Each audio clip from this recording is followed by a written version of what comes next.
Terima kasih pemirsa, Anda masih bersama kami dalam Kominfo Newsroom. Pemirsa, Panitia Muktamar Rabitha Melayu Banjar beraudiensi dengan Presiden Joko Widodo di Istana Merdeka, Jakarta.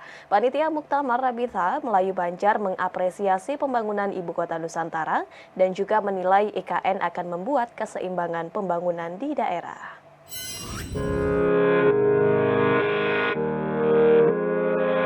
Pembangunan Ibu Kota Nusantara mendapat respon baik dari komunitas Melayu Banjar, seperti yang disampaikan Ketua Panitia Muktamar Rabitah Melayu Banjar Syarbani Haura usai beraudiensi dengan Presiden Joko Widodo di Istana Merdeka, Jakarta. Selain itu, Syarbani juga menyampaikan bahwa masyarakat Melayu Banjar yang ada di Kalimantan ingin turut memberikan kontribusi dalam pembangunan nasional maupun agenda kenegaraan di masa mendatang.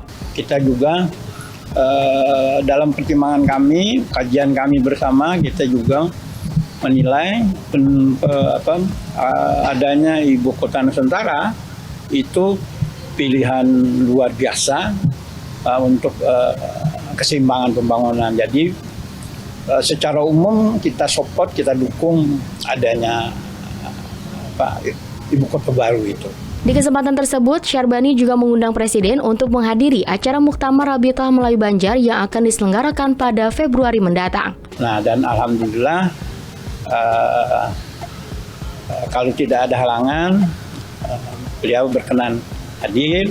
Sekretaris Panitia Muktamar Rabitah Melayu Banjar, Surya Fermana menambahkan, Presiden juga memberikan apresiasi terhadap penyelenggaraan Muktamar sekaligus mengapresiasi kontribusi komunitas pada pembangunan nasional.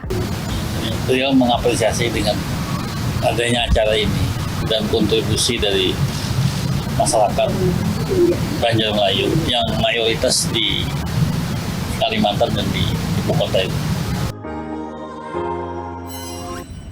Presiden Joko Widodo melakukan pertemuan dengan Ketua Majelis Nasional Korea Selatan, Kim Jin Pyo. Pertemuan tersebut membahas peningkatan hubungan kerjasama ekonomi Indonesia dan juga Korea Selatan.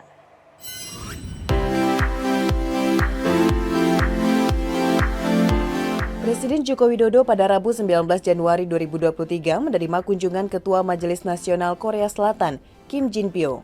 Pertemuan keduanya membahas peningkatan hubungan kerjasama kedua negara yang sudah terjalin selama setengah abad. Pertemuan ini juga membahas perjanjian kerjasama ekonomi antara Indonesia dan Korea yang sudah berjalan sejak 1 Januari 2023 melalui Indonesia-Korea Comprehensive Economic Partnership Agreement atau IKCPA. Melalui IKCPA, prospek kerjasama dagang Indonesia dan Korea Selatan meningkat dan lebih baik. Selain membahas masalah bilateral, Presiden Joko Widodo juga meminta dukungan Korea Selatan dalam ASEAN Summit 2022 di mana Indonesia berperan sebagai ketua ASEAN. Dari KTT ASEAN, Kepala Negara berharap tercipta kedamaian di semenanjung Korea. Ini momentumnya di tahun 2023 ini agar bisa meningkatkan, mengeratkan hubungan antara Indonesia dan Korea.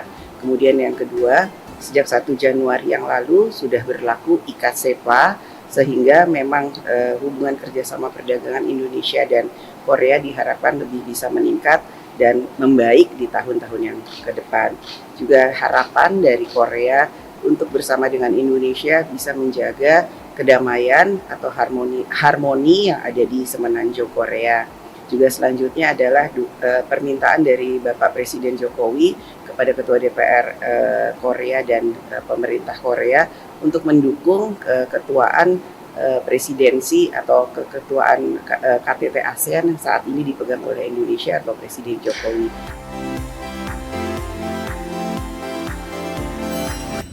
Presiden Republik Indonesia Joko Widodo didampingi Menteri Pertahanan Prabowo Subianto memimpin rapat pimpinan Kementerian Pertahanan tahun 2023. Dalam pidatonya, Presiden Jokowi menginginkan agar Kementerian Pertahanan menjadi koordinator berbagai informasi intelijen di Indonesia. Presiden Joko Widodo membuka rapat pimpinan Kementerian Pertahanan RI tahun 2023 di Jakarta.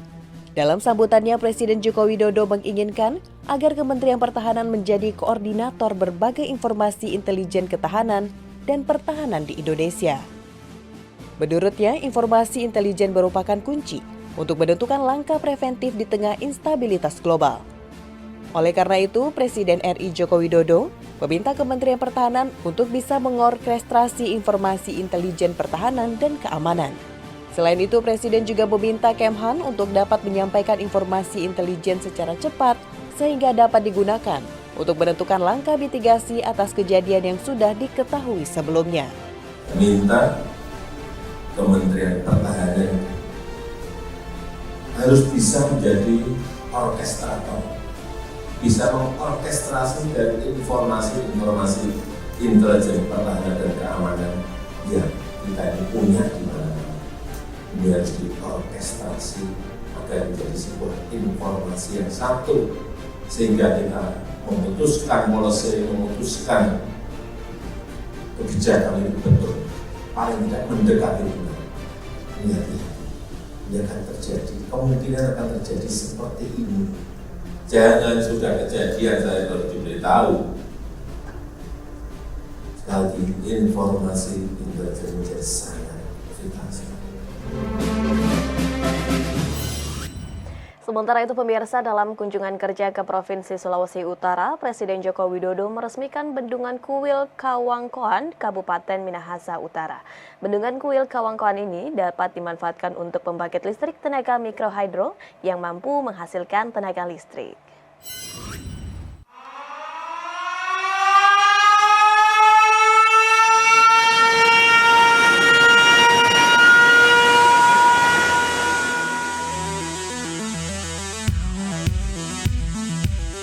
Presiden Joko Widodo pada Kamis 19 Januari 2023 meresmikan Bendungan Kuil Kawangkoan yang terletak di Minahasa Utara, Provinsi Sulawesi Utara. Bendungan yang dibangun sejak tahun 2016 ini menghabiskan anggaran 1,9 triliun rupiah dengan kapasitas tampung Bendungan Kuil Kawangkoan mencapai 26 juta meter kubik dengan luas genangan 157 hektar. Bendungan Kuil Kawangkoan disebut Presiden berfungsi sebagai pengendali banjir Kota Manado. Letaknya yang berada di atas Kota Manado menjadi infrastruktur penting mencegah luapan air sungai masuk ke Kota Manado. Selain sebagai pengendali banjir, Bendungan Kuil Kawangkoan juga berfungsi mengairi lahan pertanian dan menjadi sumber pembangkit listrik berdaya 2 kali 0,7 MW. Sebelumnya Kota Manado pada 2014 silam pernah mengalami banjir bandang akibat meluapnya air dari 5 sungai besar secara bersamaan. Kala itu ketinggian air mencapai 3-4 meter dan mengakibatkan 40.000 warga terpaksa mengungsi. Ini akan memiliki kapasitas tampung 26 juta meter kubik dengan luas genangan 157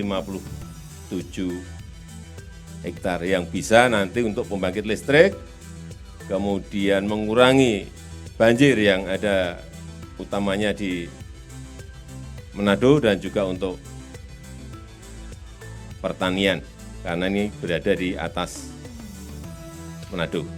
Hingga kalau nggak dihentikan di sini airnya bisa lari dan bisa menyebabkan Manado banjir. Seperti kita ingat pernah 2014 di Manado pernah banjir bandang. Sementara itu di kesempatan terpisah, Direktur Bendungan dan Danau Direktorat Jenderal Sumber Daya Air Kementerian PUPR Erlangga Marjono mengatakan Bendungan Kuil Kawangkoan juga dapat menjadi kawasan pariwisata berupa waruga atau bakam kuno.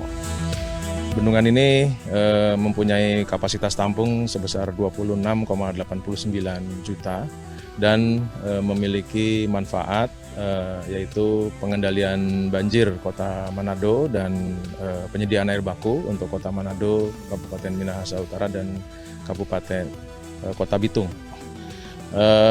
Bendungan ini dibangun setelah terjadinya bencana banjir di tahun 2014 yang melanda Kota Manado, sehingga memang fungsi utama dari bendungan ini adalah untuk mereduksi banjir. Pemirsa, usai jeda kami akan kembali dengan informasi Kartu Prakerja dorong peningkatan kualitas angkatan kerja sesaat lagi.